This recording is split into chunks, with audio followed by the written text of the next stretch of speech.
Bonsoir, je m'appelle Mortine, je suis sociologue, jeune Sénégalais qui voudrait quand même partager avec vous un certain nombre de choses relatives à notre manière de nous comporter en tant que jeunes Sénégalais. Et cette chose-là que je veux partager, c'est d'abord le niveau du débat de la jeunesse sénégalaise en particulier de la jeunesse sénégalaise en particulier, qui est très bas. Je pense qu'il faudrait quand même que nous essayions de comprendre qu'est-ce qui doit être la posture d'un jeune, et surtout dans un pays en développement ou dans un pays très pauvre et très endetté, dans un pays qui est en train de connaître du point de vue politique sa deuxième alternance, dans un pays qui vient de découvrir le pétrole et le gaz. Le comportement ou bien la posture qui doit être adoptée par sa jeunesse ne doit pas se limiter à des débats sur des personnalités, sur des personnes, à des débats individualisés, à des discours sur, ou bien à une sorte d'acharnement sur des personnes, alors que le débat devrait être ailleurs. Il y a beaucoup d'autres enjeux qui nous interpellent aujourd'hui.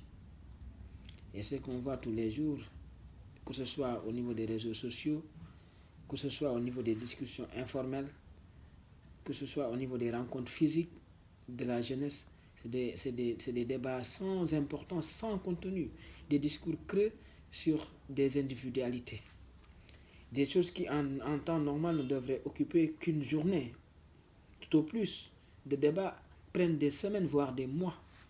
Et ça, c'est vraiment regrettable que nous ayons ce ton, alors qu'il faudrait qu'on comprenne que le temps ne nous attend pas. Par ailleurs, les gens sont trop occupés à faire bouger les choses, surtout la jeunesse.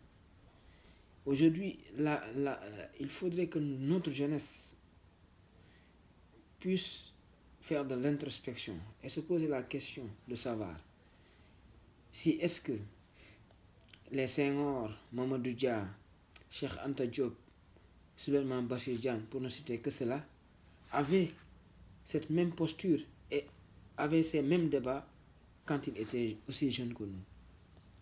Il faudrait qu'on se pose cette question-là. Et je pense qu'aujourd'hui, on devrait avoir peur du niveau d'abrutissement collectif dont la jeunesse est victime aujourd'hui. On ne s'occupe que de choses frivoles, sans importance, des choses insignifiantes, dans un contexte où quand même tout devrait nous amener à des débats de fond sur l'avenir de notre pays, sur des questions liées par exemple à l'emploi des jeunes, des vraies questions, des débats très, très objectifs où la jeunesse se refuserait, en tout cas, toute idée d'instrumentalisation, parce qu'aujourd'hui, ce qu'on voit, c'est que si on n'est pas de la mouvance présidentielle, on est dans des critiques très négatives. On n'a pas une certaine objectivité qui nous permet de féliciter quand les choses sont bien faites. Et de l'autre côté aussi, quand on est de la mouvance présidentielle, on est d'accord sur tout.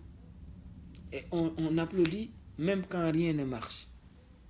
Et c'est cette posture que la jeunesse doit refuser.